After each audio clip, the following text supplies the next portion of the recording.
everyone, Vita's A30 here, back with another How to Play. Today, we're looking at how to play this new game of Lama Kadabra by amigo.games in Germany.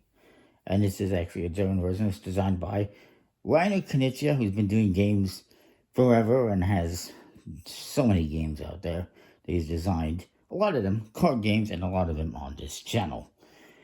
This is like the fourth Lama game I've gotten. There was the original Lama, there was Don't Lama Dice, and there was Lama Party Edition. This is Lama Kadabra, which has a bit of a magic theme to it. Well, not really, but a magic theme to it. In it, you get cards, just like the other Lama games, which have cards numbered 1 through 6, and also Lamas, which are kind of like almost like 7s, really. Not really.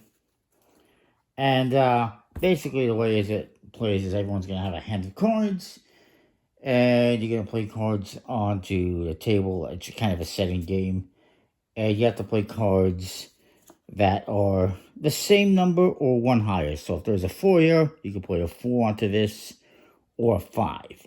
If there's a 6, you can play a Lama. If there's a Lama, you can play a Lama or a 1. But this game does a few things a little bit differently. Once you get it, you also get this little, in this game, you get this little magic stage, which is a very thin, flimsy kind of piece of paper. It would have been nice if it was, I don't know why they didn't just make it a nice thin board, as opposed to, basically feels like a postcard. You get chips here, plastic chips, cheap plastic chips, what it is. The whites are 1 point each, the blacks are 10 points each, and there's a blue one, which is new to this game. The party edition had the pink one, this one has a blue one, and it is worth 10 points as well. We'll get into all of that. Now, this version is not English, so I had to point out the rules. So anyways, you get the cards numbered 1 through 6, and you get the Lamas. There are some special rules with some of the cards. Now, every player is going to start off with 3 chips.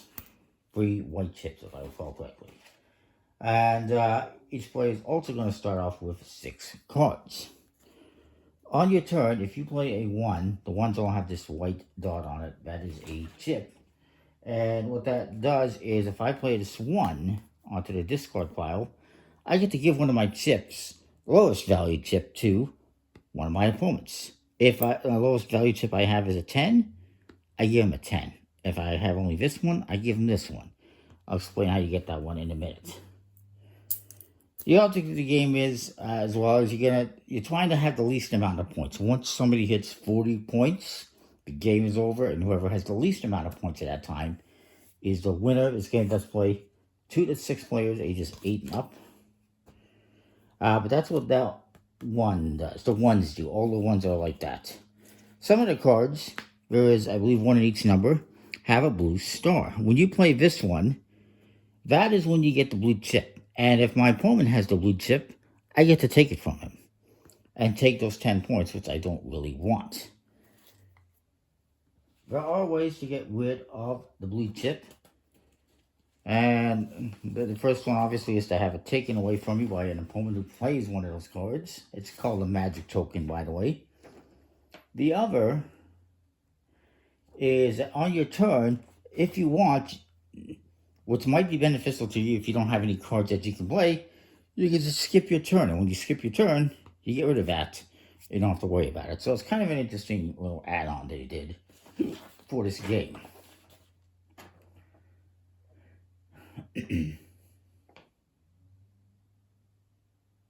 Yet if you still have that at the end of the game, you're going to lose 10 points. There's some more special cards to tell you about. There's some cards here, like this one, that have a card in the corner. And this just means the next person has to draw a card. Yes, the first person to your left, the first player to your left who's still in, has to draw a card. And then additionally, there's some cards here that are half and half. Like this one is a 4/5. I could play this on a 3, a 4, or 5. And there's also a 2/3, which is the same thing. I can play this on a 2, a 3, or a 4. At the end of the game, if you have this, I believe this can count as 3 points, and this one is 5 points. So there's that. And that makes sense, because you have more opportunities to play it. So if you end up with it, you should be penalized and not take the lesser point total. So everyone is going to start off with 6 cards. And I'll explain what this does in a bit as well. Apologize if you hear some noise. I think somebody's mowing the lawn around here somewhere. The neighbors, it sounds like, at least.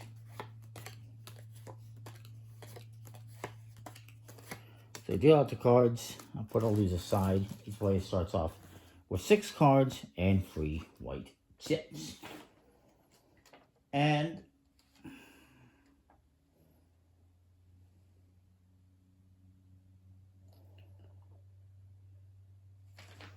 you will also flip over the top card to form a discard pile. In this case, this could be a 4 or a 5. You do not, if there's a special ability, like if this was a number 1, you would not give a chip to your opponent. You just ignore the special ability. So we'll say that I start. You can determine the start player however you want. And let's say I play a 5. On your turn, you have 3 things you can do, basically. You can play a card onto the discard pile. You can draw a card and just end your turn. Or you can drop out of the game. And whatever you have in your hand is what you're going to score. So I played a 5 there. My opponent's going to play, he's going to play a 5 too. It's to me, sir, I can play this 4/5. Now my opponent can actually play his 4 on there. Comes back to me. I cannot play a card, so I'm going to draw a card. And I get a 6. My opponent's in the same situation. You cannot go backwards here. He has to play a 4 or 5, as do I. And we'll just go back and forth. I didn't miss any special cards on this streak, did I? There you go, there's a 5. But since he just drew that, his turn is over. And, damn it, my turn is over. But he's going to play his 5 now. Comes to me. I'm going to play a 6. He will also play, and actually this is the blue chip one. I just realized that. Which means that I get to take this blue chip. Better or worse. And he doesn't want the blue chip. He can play his 6 with a star. He's not going to do that. He's going to play this 6 instead. But I still keep that. And next, I'm going to play a Lama. On a 6, you can play a Lama. And on a Lama, you can play a Lama or a 1. When you play a Lama onto this pile, you get to put a chip on this magic stage here. My opponent's going to look at his hand. He cannot play. Draws a Lama though. I'm going to play another Lama. And I'll put another chip here. You're always going to put the lowest valued one. So if all I had left is blue one, that's what I'm going to put on there. And my opponent's going to play. He has no choice but to play a Lama. He's going to put a chip there. And it comes back to me. I'm going to play this. I'm going to give my opponent a chip. I'm going to gift that to him. And he's looking at his hand here. And he's going to play his 2/3. And then it comes to me. I'm going to play 3. He's going to go. And he's going to draw a card. Now it's my turn. I get a 4. I want the 1 card here. This is good. He plays a 4. And I'm going to drop out. You can do that if you want. You can drop out.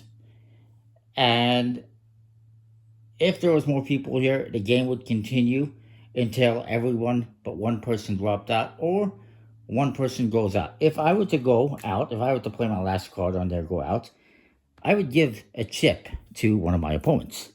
But that didn't happen. That's what you get for going out. Which is good, because if I have all these chips in my hand here, and I go out, I can actually get rid of this black one, which is worth 10, or the blue one, which is worth 10, and then I only have 2. And actually, I would give this to my... No, when you go out, you just discard your chip. You don't give it to an opponent. My mistake. But But I believe I was down to 1. What happens is now, since I've gone out, the game ends. And actually, my opponent is supposed to draw a card because there is that draw symbol. So I guess they're supposed to follow through with that. And what happens is I'm going to get this 1 point.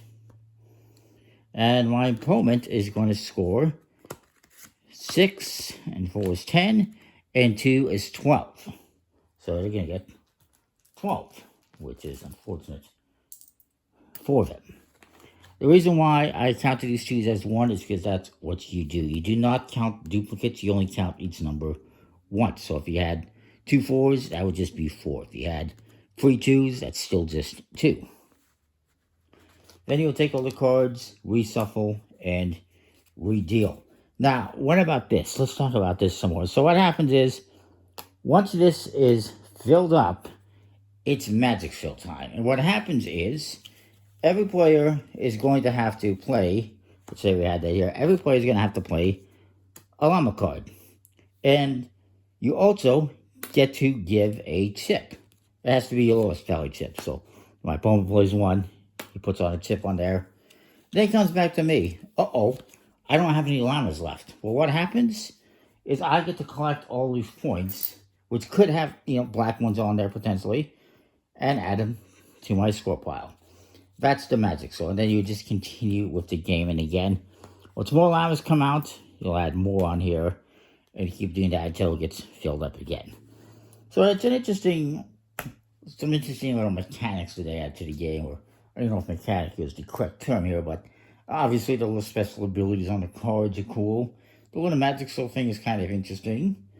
And the blue tip is cool as well. I like it better than the party edition. The party edition was just a pink chip and a pink llama. And the pink chip was worth 20 points. Or the card was as well. And you don't want ivory really, but it was an interesting idea, but this one definitely adds more to it, and I like it. And the cards are decent quality, linen finish, I believe. Yep. The chips are obviously just cheap plastic chips, but you can find better chips online on like BGG and whatnot. So that is that. That's comma. That's the new name for it, is Comma. We're just going to shorten it to Comma, forget Lama Kadabra. But that is Lama Kadabra, a.k.a. Comma, apparently. And I like it. Comment, like, subscribe, let me know what you think. We'll see you next time. Thanks for watching.